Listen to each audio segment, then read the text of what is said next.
Olá pessoal, tudo bem com vocês? Que bom tê-los de volta aqui no canal das narrativas politicamente incorretas.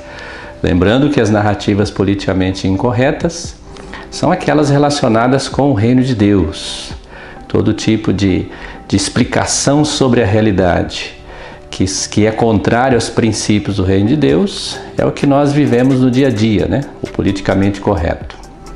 E essa série, nós queremos, hoje é o terceiro vídeo dessa série, Jesus Cristo, o Rei Judeu das Nações.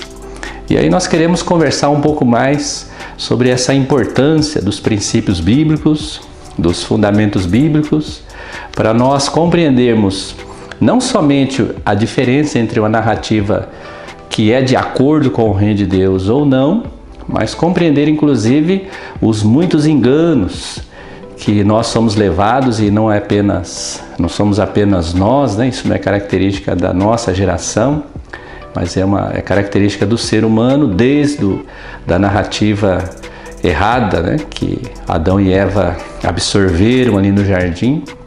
Então, para compreender também essas estratégias que podem nos enganar nas pequenas coisas, né? Nas sutilezas, porque os enganos não vêm de coisas grandes, de coisas muito óbvias. Os enganos, eles vêm de coisas pequenas, de sutilezas. E em relação à explicação sobre a realidade e o compromisso, o nosso envolvimento com a realidade, que é o reino de Deus, nós sabemos que a realidade é o reino de Deus.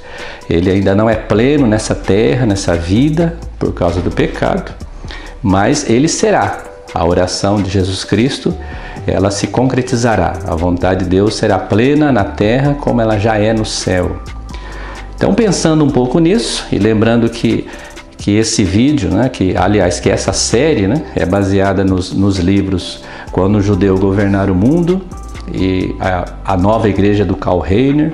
Nós temos tratado aspectos gerais desses dois livros.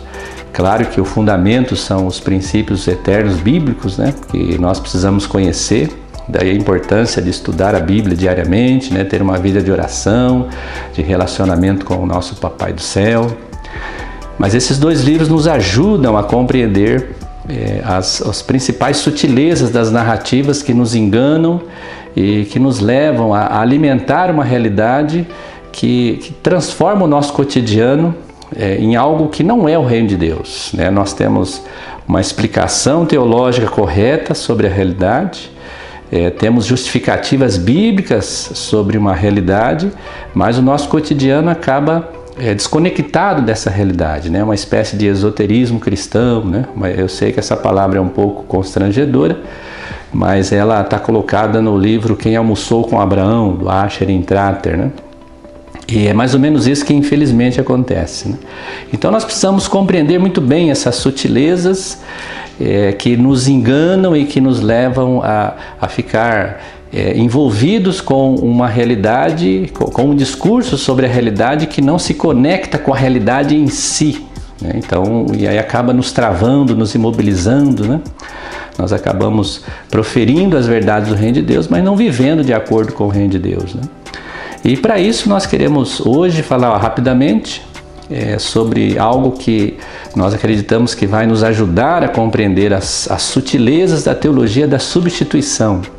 Para quem não conhece, né, a teologia da substituição é a ideia, a explicação teológica de que a igreja, os gentios, a igreja composta por gentios, aqueles que não são judeus, a igreja tomou o lugar dos judeus, né? Os gentios tomaram o lugar do povo judeu.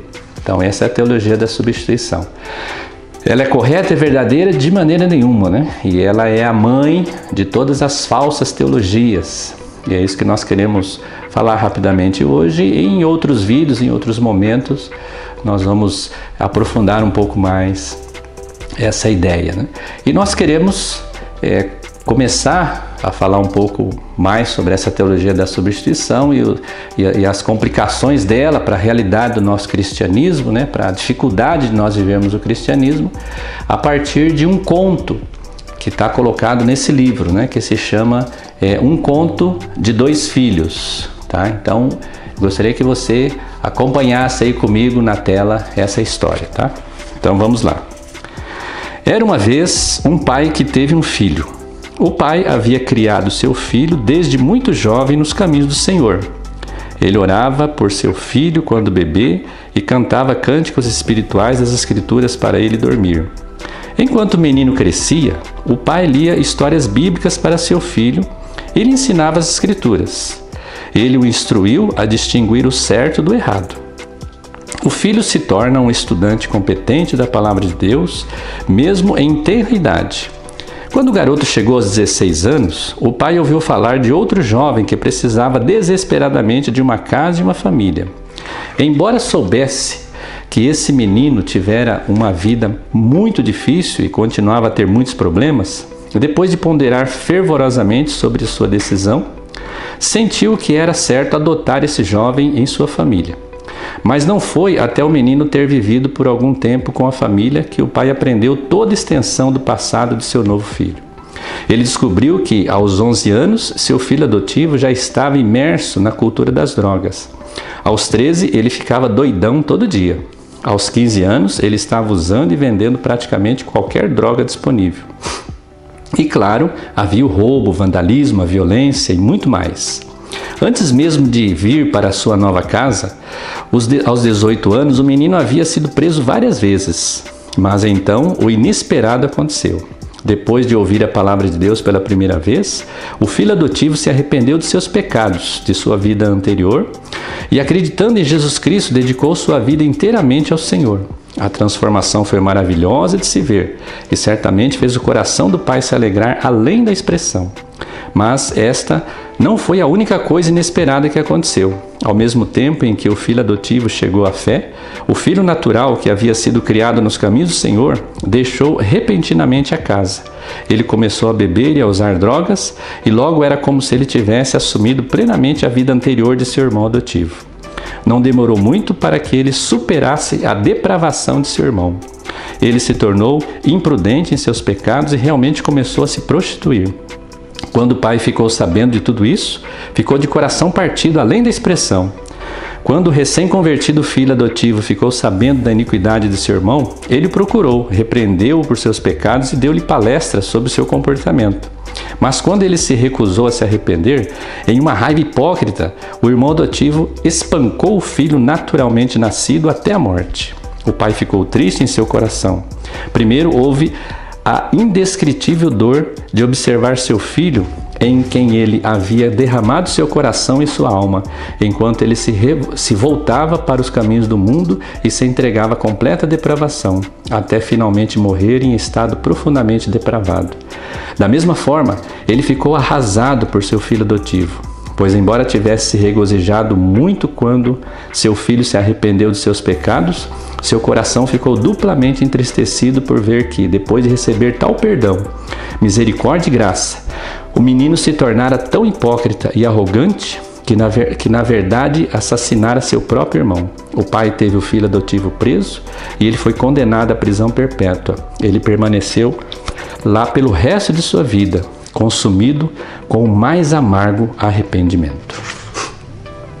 Bem, então conforme vocês puderam perceber, né, esse conto ele coloca a situação, né, essa realidade de judeus e gentios, aqueles que são um povo nascido, né, a partir de Abraão, né, escolhido a partir de Abraão, chamado a partir de Abraão, e aqueles que foram incluídos na família abraâmica através de Jesus Cristo, né? Então é o mesmo Pai, é Deus que amou muito, né, inexplicavelmente esses dois filhos. Eles não eram merecedores desse grande amor do Pai, né? E igualmente os dois filhos se perderam e não reconheceram esse grande amor, e o pior de tudo, né? Eles não conseguiram viver como verdadeiros irmãos, né? Muito bem. A teologia da substituição é uma realidade, né, que está colocado nessa história, nesse conto, né, elaborado muito bem pelo autor desse livro, né? E a teologia da substituição, ela gera todas as outras teologias, conforme nós dissemos, né? Então, quando nós vemos, por exemplo, alguma crítica contra os judeus, contra o povo judeu, né, a primeira coisa que a gente precisava lembrar é que o nosso Deus, aquele que nós professamos como Filho de Deus e nosso Salvador, é um judeu.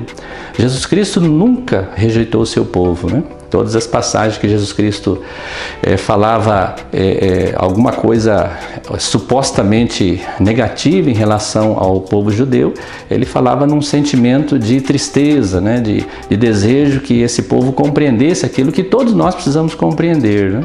E a grande crítica de Jesus Cristo, nós podemos rever no Evangelho, né? Aqueles que quiserem reler, se ainda não perceberam isso, a grande crítica de Jesus Cristo era em relação às autoridades judaicas, né? As autoridades que acabaram se desviando da essência da lei, né? Do coração da lei, dos princípios da lei, e acabaram se perdendo em muitas tradições religiosas que por vezes até eram contraditórias às leis de Deus, né? Então essa é a grande questão, e às vezes nós misturamos, né? Nós achamos que Jesus Cristo falava contra o povo, né? Quando na verdade ele falava contra as tradições equivocadas e contra as autoridades que enganavam o povo, né? Que acabavam corrompendo o povo, e isso não é característica dos judeus, né? Isso é característica de todos nós, de todo o povo, né?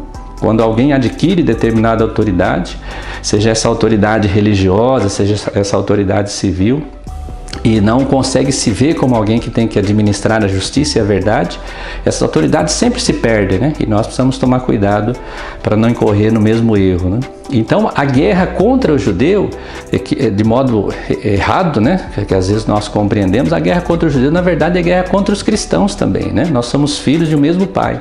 Judeus e gentios são filhos de um mesmo pai, né? Nós, gentios, não judeus, somos adotados, e os nossos irmãos judeus, aqueles que receberam a graça, né, de ser salvo em Cristo Jesus, e mesmo aqueles que não são, que são também amados por Deus, eles são nossos irmãos, né? Então é isso que nós precisamos entender, né?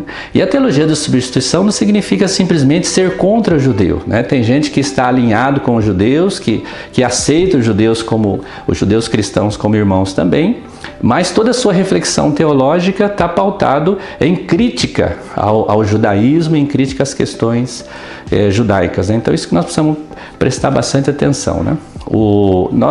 Gostaria que você pudesse com calma, né, dar uma olhada ali na passagem de Efésios, no capítulo 2, versículo 12 até o 18, e essa passagem é uma entre muitas que vai deixar muito claro isso, né?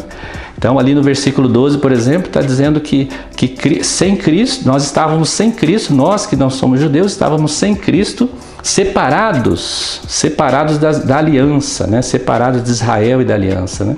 Então estar sem Cristo é estar separado da aliança. Quando nós recebemos Cristo, nós somos incluídos nessa única aliança que Deus tem, né? Que é com o povo judeu, e através dessa aliança, abarcando e trazendo, incluindo todos os outros povos da terra, né? E é essa aliança que vai fazer com que nós voltemos a essa irmandade, né? Nós vamos conversar um pouco mais sobre isso num outro vídeo. Essa verdadeira irmandade, reconhecer que somos irmãos diferentes, judeus e não judeus, mas somos filhos de um mesmo pai. E o versículo 18, né, dessa passagem de Efésios vai deixar isso claro, né, que por meio dessa aliança, dessa graça que já estava no Antigo Testamento, na lei de Deus que é perfeita, Jesus Cristo já estava no Antigo Testamento, ela se tornou abundante por conta do sacrifício da cruz e no Novo Testamento, e esse único Espírito que transforma a lei de Deus em verdade, que nos torna irmãos, independentemente da nossa nacionalidade, independentemente de sermos a oliveira original ou os galhos enxertados na oliveira original, né? Então é isso que nós precisamos compreender. Nós vamos falar de maneira mais aprofundada sobre essas questões em outros momentos, e o que nós gostaríamos que ficasse claro para você nesse vídeo é isso, né? Os judeus são os nossos irmãos, e os princípios para o reino de Deus são os mesmos, eles não mudaram. A diferença é que as leis de Deus, que são perfeitas, que são a única regra de conduta, esse politicamente incorreto é a única regra de conduta para nós, elas estavam escritas em pedra, e em Cristo Jesus, pelo Espírito Santo, elas passaram a ser escritas no nosso coração, né? Então que Deus nos dê a graça de compreender isso e entender que só existe uma verdade, e essa verdade está nos princípios imutáveis da lei e dos profetas. Que Deus continue abençoando muito você e toda a sua família. Até a próxima.